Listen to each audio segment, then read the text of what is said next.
तो फिल्म की शुरुआत में तबाह हुई दुनिया दिखाई जाती है और बताया जाता है कि इस दुनिया की तबाही के पीछे एक बहुत बड़ा मेट्रॉइड था जो जमीन से टकराया और सब कुछ जलकर भस्म हो गया। अब बस जमीन पर एक छोटा सा शहर और कुछ सर्वाइवल्स बचे हैं। ये सभी लोग एक चर्च के फॉलोअर हैं जहाँ प्रीस्ट है पैट्रियार्क। यहाँ के असूल बहुत ही सख्त हैं और सबको हर हाल में मानने पड़ते हैं। और इसी शहर में ग्रे नाम की एक विच भी है। वो हर किसी की विश को पूरा करती है। इसीलिए चर्च के लोगों को लगने लगा है कि कहीं लोग इनसे भागकर ग्रे के साथ मिलकर एक नई कम्युनिटी ना बना लें। इसीलिए पैट्रियार्क इन्फोर्सर को ग्रे को फांसी देने का हुक्म देता है। इन्फोर्सर यहाँ के सभी लोगों के सामने ग्रे को फांसी देती है। उसके पाँव के नीचे से स्पोर्ट खींच लेती है और जैसे ही इन्फोर्सर यहाँ से जाती है तो ग्रे अपना जादू दिखाती है। वो इन्फोर्सर के ही एक बंदे को हिप्नोटाइज कर देती है। उसे इल्यूजन दिखाती है कि जैसे वो ही फांसी पे चढ़ रहा हो और अपने आप को मारने के लिए वो अपनी रस्सी पे गोली चलाता है, लेकिन असल में ये गोली चलती है ग्रे की रस्सी पर और ग्रे फांसी से छूट जाती है। इसके बाद ग्रे उसे दोबारा एक इल्यूजन दिखाती है जिसमें ग्रे उसके पास आ रही थी। ग्रे को मारने के लिए वो गोली चलाता है तो देखने को मिलता है असल में ये गोली उसने अपने ही साथी को मारी। सारा शोर सुनकर इन्फोर्सर पीछे आई और सबसे पहले उसने इस सिपाही को मार दिया जो ग्रे के पोजेशन में आया था। इसके बाद इन्होंने हर जगह ग्रे को ढूंढा लेकिन ग्रे इन्हें कहीं नहीं मिली। वो छुपी हुई इधर ही थी, लेकिन उसने इन सबको इस तरह दिखाया कि ग्रे यहाँ नहीं है और फिर यहाँ रुककर एक एक करके उसने इन्फोर्सर के सभी सिपाहियों को मार डाला। उसने इन्फोर्सर के गले पर जब चाकू रखा तो इन्फोर्सर ने कहा मार दो मुझे, लेकिन ग्रे ने उसे मारा नहीं बल्कि उसी को फांसी पर चढ़ाते हुए वो यहाँ से चली गई। अब सीन कट होता है और हमें बॉयज को दिखाया जाता है। वो एक टनल के करीब से गुजर रहा था तो अचानक बहुत सारे डाकू उसके ऊपर हमला कर देते हैं। एक उसी की ही बंदूक उसके घोड़े से उतारने की कोशिश करता है तो एकदम से 2 मुंह वाला सांप उस डाकू के ऊपर हमला करके उसे डस देता है। इसके बाद बॉयज बाकी के बचे हुए डाकुओं से लड़ता है। किसी को अपने स्किल से फाइट करते हुए मारता है तो किसी को अपनी बंदूक से शूट कर देता है। और इस तरह से सब कुछ मैनेज करने पे हमें पता चलता है कि बॉयज कोई आम इंसान नहीं था, वो एक बाउंटी हंटर था और अपने काम में बहुत ही ज्यादा माहिर भी था। हमें दोबारा ग्रे को दिखाया जाता है जिसके पास यहाँ की क्वीन और उसका खास आदमी मिलने के लिए आए हैं। असल में क्वीन ग्रे से चाहती थी कि वो उसके लिए एक शेप शिफ्टर की पावर लेकर आए।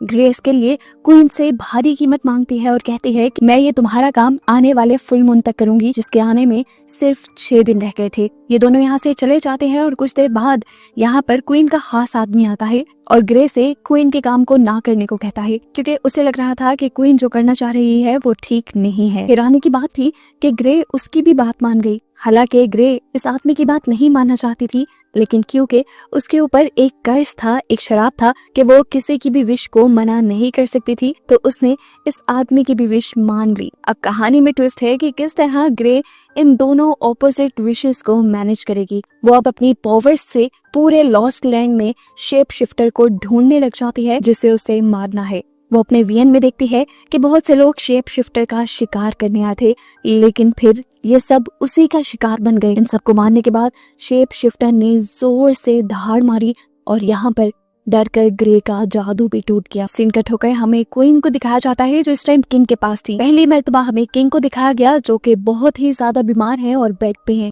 ग्रे बॉयज से मिलने के लिए आई है क्योंकि बॉयज यहाँ का सबसे अच्छा हंटर था और ग्रे को अपना मिशन पूरा करने के लिए ऐसे ही किसी आदमी की जरूरत थी। वो उसे शेप शिफ्टर को मारने के बदले अच्छे पैसे देने की ऑफर करती है। ग्रे बॉयज के साथ खुद भी द लॉस्ट लैंड जाना चाहती थी जहाँ पर उस शेप शिफ्टर का बिल है।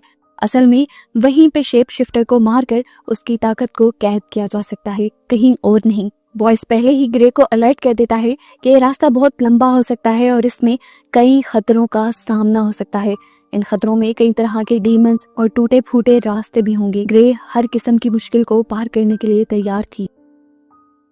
चर्च के लोग जो अभी भी ग्रे के पीछे पड़े हैं, ग्रे को ढूंढते हुए इस बार में हमला कर देते हैं और उनके हाथ लगने से पहले ही ये दोनों चर्च से भाग जाते हैं। हम देखते हैं कि पैट्रियार्क को अंदर की एक खबर मिली थी कि क्वीन भी सीक्रेटली ग्रे से मिलने गई थी। इससे पैट्रियार्क को डर लगने लगा। उन्हें लगने लगा कि कहीं क्वीन भी ग्रे के साथ मिलकर चर्च के खिलाफ कोई साजिश तो नहीं करने लगी। इससे पहले कि ऐसा कुछ हो, वो इन्फोर्सर को ग्रे को पकड़ लाने का हुक्म दे देता है। अब इन्फोर्सर अपने सिपाहियों को लिए ग्रे और बॉयज के पीछे पड़ जाती है जो एक खास शहर में पहुंच गए थे।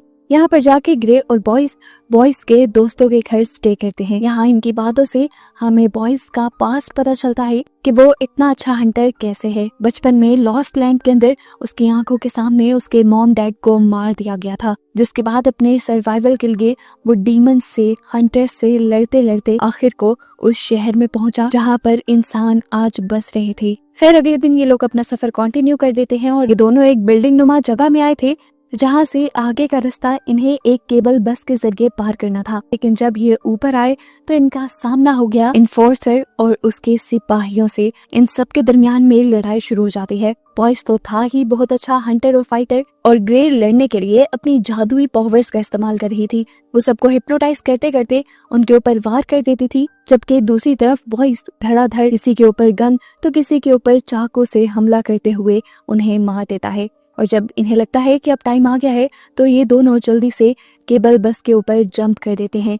लेकिन बहुत से सिपाही इनके पीछे यहाँ भी आ गए थे। इनसे लड़ने के लिए ग्रे बस के ऊपर चढ़कर बहुत से सिपाहियों को मारती है, उनसे फाइट करती है, जबकि बस के अंदर बॉयज इन लोगों से लड़ रहा था। एनफोर्सर ये देखते हुए कि ये दोनों तो इनके हाथ लग ही नहीं रहे, वो अपने सिपाहियों से इस बस की केबल को काटने का हुक्म दे देती है। जैसे ही ये केबल टूटी, बस डिसबैलेंस होकर नीचे गिर गई, लेकिन वो एक चट्टान के साथ अभी भी लगी हुई थी। ग्रे अपने चाकू के सहारे से बस के ऊपर की तरफ आने की कोशिश करती है, जबकि बॉयज इस स्लिपरी चट्टान के ऊपर चढ़ने की कोशिश में था। लेकिन तभी पीछे से दूसरी केबल भी काट दी गई और इनके पास सारा सहारा भी खत्म हो गया। लेकिन अपने चाकुओं का इस्तेमाल करते हुए आखिर ये दोनों ही उस चट्टान पर चढ़ने में कामयाब हो गए। ये देखते हुए इन्फोर्सर ने अपनी स्नाइपर निकाली ग्रे को शूट करने के लिए, लेकिन स्नाइपर के लेंस के जरिए ही ग्रे ने दोबारा इन्फोर्सर को हिप्नोटाइज कर दिया। उन्हें ऐसा फील हुआ कि वो दोनों वहां से चले गए हैं और इस तरह इन दोनों का पीछा उन लोगों से बच गया। पूरी फाइट के दौरान बॉयज को एक गोली लग चुकी थी, जिसकी वजह से उसे बहुत ज्यादा दर्द हो रहा था।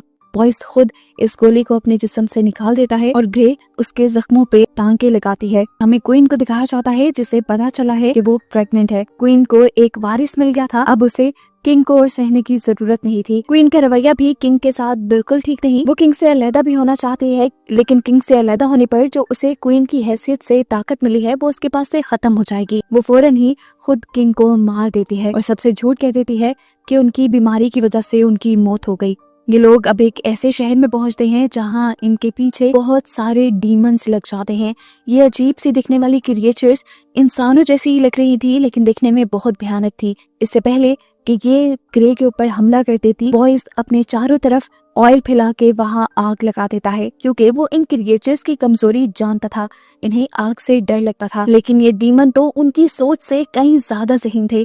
जमीन के नीचे से निकल कर आए और आग को बुझाते हुए वो इनके करीब बढ़ने लगे। अपने करीब आने वाले डीमंस को बॉयज मारने लगा और इस तरह इतने सारे डीमंस से इन दो इंसानों को बचते हुए देखकर डीमंस के लीडर को हैरानी हुई और वो सामने आ गया। उसको देखते ही ग्रे ने अपना जादू चलाया, उसे हिप्नोटाइज करके इन सारी क्रिएचर्स को अपने से दूर करवाने का ऑर्डर दिलवाया, जिसके बाद मौका मिलते ही वो अपने हाथों से आग निकालती है और यहाँ पर सारे के सारे ये डीमन क्रिएचर्स भस्म हो जाते हैं और आखिर इनका पीछा छूट जाता है। आगे चलकर बॉयस उससे पूछता है, मुझे तो आग की तपिश फील ही नहीं हुई, तुमने वो आग कैसे जलाई थी? तब ग्रे ने उसे हकीकत बताई कि असल में मैंने वहाँ कोई आग नहीं जलाई थी, बस इन सारे डीमंस को इल्यूजन दिखाया था। डीमंस अपनी सोच और आग के डर की वजह से ही मर गए थे। अब अगला शहर लॉस्ट लैंड था, कुछ ही देर की दूरी पर। बॉयस उसे इस मर्तबा भी रोकता है और कहता है, सोच लो, आगे चलना बहुत ज्यादा खतरनाक है, तुम्हारी जान भी जा सकती है। अब ये लोग बात करते हुए ब्रिज पार ही कर रहे थे कि इन्होंने देखा इन्फोर्सर अपनी बहुत सारी आर्मी लेकर इनके पीछे आ रही थी। सामने इनके ब्रिज ही था, कोई और रास्ता था भी नहीं, बचते कैसे? तभी ग्रे को एक और आइडिया आता है। वो ब्रिज पर तेजी से भागने लग जाती है और इन्फोर्सर भी ट्रेन की स्पीड ज्यादा करवाते हुए ग्रे को कुचलने का प्लान करती है। लेकिन एक पॉइंट पे जाकर इन्फोर्सर को पता चलता है कि ये ब्रिज असल में टूटा हुआ था। उनकी स्पीड इतनी तेज थी कि वो ब्रेक भी नहीं लगा पाए और ब्रिज के आखिर पे पहुंचने पर ग्रे ने जंप लगा ली, जहां उसे नीचे लटके हुए बॉयस ने पकड़ लिया और उसकी जान तो बच गई, लेकिन इन्फोर्सर और उसके सारे साथी यहाँ पर मारे गए। जहाँ जब पेट्रियार्क को पता चलता है कि उसके सभी साथी मारे गए तो उसे डर लगने लगा। उसे लगने लगा कि वो जो मजहब के नाम पे सबको अपना गुलाम बनाए बैठा है, कहीं ये ना हो कि क्वीन ग्रे के साथ मिल जाए और उसकी ये ताकत उससे छिन जाए। इसीलिए वो सारे लोगों में ये जाहिर करने की कोशिश करता है कि क्वीन ग्रे के साथ मिलकर इस जगह को बर्बाद करना चाहती है। क्वीन को जैसे ही इस चीज की खबर मिलती है तो वो अपने खास आदमी से अपनी बात मनवाने का फैसला करती है। उसे अपने करीब करते हुए अपने प्यार के वश में करके वो उसके जरिए पेट्रियार्क और उसके सारे लोगों को मरवा देती है। वो जगह, वो गार यहीं पे था जहाँ पे वो शेप शिफ्टर रहता था। अभी कुछ ही देर में फुल मून भी होने ही वाला था। ग्रे ने देखा कि यहाँ पे बहुत सारे ह्यूमन स्कल्स रखे हुए थे। बॉयस ने बताया ये सभी उन लोगों के स्कल हैं जो शेप शिफ्टर का शिकार करने आए थे। अभी भी सोच लो, वक्त है। लेकिन ग्रे उसकी बात नहीं सुनती और बड़े बड़े चांदी के नुकीले नाखून लगाने लग जाती है। ये पहनकर वो बॉयस को एक बहुत बड़ा राज रिवील करती है और बताती है कि तुम्हें क्या लगा, मैं नहीं जानती, मैं जानती हूँ कि तुम ही वो शेप शिफ्टर हो। मैंने अपने जादू के जरिए पता चलवा लिया था इस बात का और मैंने तुम्हें ही इस काम के लिए इसलिए हायर किया क्योंकि तुम यहाँ रहते थे, तो यहाँ तक सेफली तुम ही मुझे पहुंचा सकते थे और तुम्हें यहाँ तक लाने का मकसद ही ये था कि तुम्हारी ताकत लेने के लिए तुम्हें तुम्हारी जगह पे तुम्हारे बिल मिला के मारना जरूरी था। फुल मून होते ही बॉयस भी उसी के सामने एक शेप शिफ्टर यानी एक भेड़िए में तब्दील होने लगता है। इस भेड़िए के रूप में आते ही बॉयस की ताकत कहीं ज्यादा बड़ी हो जाती है और वो ना चाहते हुए भी ग्रे के ऊपर हमला कर देता है। ग्रे भी अब लड़ने के लिए उससे उठी थी। अपने जादू से वो बॉयस को हिप्नोटाइज करते हुए ऐसा दिखाती है कि जैसे बहुत सारे परिंदे उसके पास आ रहे हैं। इन परिंदों को हटाने के लिए वो हाथ इधर उधर करने लगता है और इतनी ही देर में एक बहुत बड़ा सा परिंदा उसके ऊपर हमला करने के लिए पहुंचता है। उससे बचने के लिए जैसे ही बॉयस पीछे होने लगा तो उसकी कमजोरी और उसके भटके हुए दिमाग का फायदा उठाते हुए ग्रे अपने चांदी के नाखूनों से उसके ऊपर हमला कर देते हैं। इतने में ही चांद भी बादलों के पीछे छुप जाता है और बॉयस की बॉडी इंसानी शक्ल में आ जाती है। ग्रे के हमले की वजह से वो फिलहाल बेहोश हुआ था। जब उसे होश आया तो उसे जंजीरों से बांधा गया था। वो अपने आप को कमजोर फील कर रहा था। पता चला कि इन शेप शिफ्टर्स की कमजोरी असल में चांदी है और ग्रे ने उसे कमजोर करने के लिए बहुत ही अच्छा खेल खेला था। जब उसके जिस्म पे टांके लगाए तो उसने उसके जिस्म में एक चांदी का सिक्का डाल दिया था जो अब उसकी बॉडी में रिएक्ट करके उसे कमजोर बना रहा था। अब वो बॉयस से माफी मांगती है और कहती है कि मैं जो करने वाली हूँ मैं करना तो नहीं चाहती, लेकिन मैं अपने कर्ज की वजह से मजबूर हूँ। वो उसकी जान लेने ही वाली थी, लेकिन तभी बॉयस ने कहा मेरी भी एक विश है। बॉयस उससे विश करता है कि तुम मेरे पास ही रहो, क्योंकि वो अब ग्रे से प्यार करने लगा था। ये सुनकर ग्रे की आंखों में आंसू आने लगे और उसने कहा कि हर विश की एक भारी कीमत भी चुकानी पड़ती है। बॉयस इसके लिए भी तैयार था, लेकिन ग्रे तो बुरी तरह फंस चुकी थी। वो क्वीन की विश पूरी करती, क्वीन के खास आदमी की या फिर बॉयस की। जैसे ही फुल मून दोबारा बादलों से बाहर निकलता है, बॉयस एक शेप शिफ्टर में बदल जाता है और ग्रे बेदर्दी से उसके जिस्म के अंदर अपना खंजर स्टैब करते हुए उसे मार देती है। तो उसके बाद के सीन यही कट हो जाता है और हमें अगली सुबह का सीन दिखाया जाता है। ग्रे के हाथ में हमें बॉयस की भेड़िए वाली खाल दिखाई जाती है। ग्रे के वापस आते ही वो देखती है कि यहाँ के सारे लोग बहुत ज्यादा खुश थे, क्योंकि वो चर्च की हुकूमत से तंग आ चुके थे और उनके लिए उम्मीद की एक किरण सिर्फ ग्रे ही थी। ग्रे के आते ही वो अपना प्रोटेस्ट शुरू कर देते हैं और सारे के सारे बागी बन जाते हैं, चर्च के ऊपर हमला कर देते हैं और चर्च का क्रॉस भी गिरा देते हैं। ग्रे अब सबसे पहले जाती है क्वीन के खास आदमी के पास। वो उसे बॉयस के खाल देते हुए कहती है कि क्वीन को अपना खून इसके ऊपर डालना है, तब इसकी ताकत क्वीन के अंदर चली जाएगी। ये खाल पकड़ते हुए वो आदमी कहता है मैंने तो तुमसे विश मांगी थी कि तुम क्वीन की विश ना पूरी करना।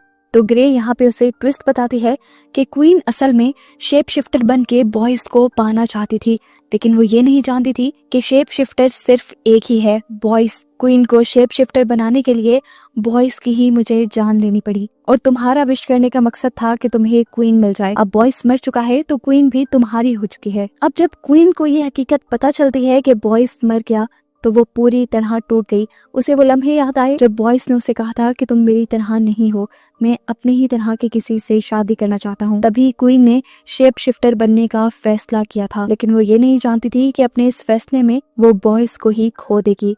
वो पूरी रात इसी गम में रही। फुल मून होने तक उसने अपना रिचुअल कंप्लीट नहीं किया और सुबह की सूरज की रोशनी शेप शिफ्टर की खाल पर पड़ते ही वो खाल आग की तरह जलकर राख हो गई। अब क्वीन गुस्से में अपने खास आदमी यानी जैरिस को ही मार देती है, जो इस टाइम क्वीन के पास आया था। लेकिन बाहर जाने पर उसे एहसास हुआ कि उसने इमोशंस में बहुत बड़ी गलती कर दी थी। उसने जैरिस को मार दिया था, जिसकी फौज के जरिए वो बाहर के लोगों से लड़ पाती जिन्होंने बगावत कर दी थी। सीन कट होकर हमें बॉयज को दिखाया जाता है जिसे सुबह होते ही होश आ गया था। वो जब मरा था तो एक शेप शिफ्टर था, उसकी जान उसकी खाल में थी। क्योंकि उसकी खाल का इस्तेमाल क्वीन ने नहीं किया तो उसकी जान दोबारा बॉयज के अंदर आ गई और वो जिंदा हो गया। गुस्से में बॉयज ग्रे के पास आता है और उसकी गर्दन पे चाकू रख देता है। वो उससे सवाल करता है कि तुमने आखिर मुझे क्यों मारा, हालांकि मैंने तुम्हारे से विश की थी कि तुम मेरे पास ही रहो। ग्रे उसे सच्चाई बताती है कि मैं फ्यूचर पहले से ही देख चुकी थी। मैं जानती थी कि क्वीन तुम्हारे पास रहने के लिए ही एक शेप शिफ्टर बनना चाहती है, जबकि क्वीन का खास आदमी भी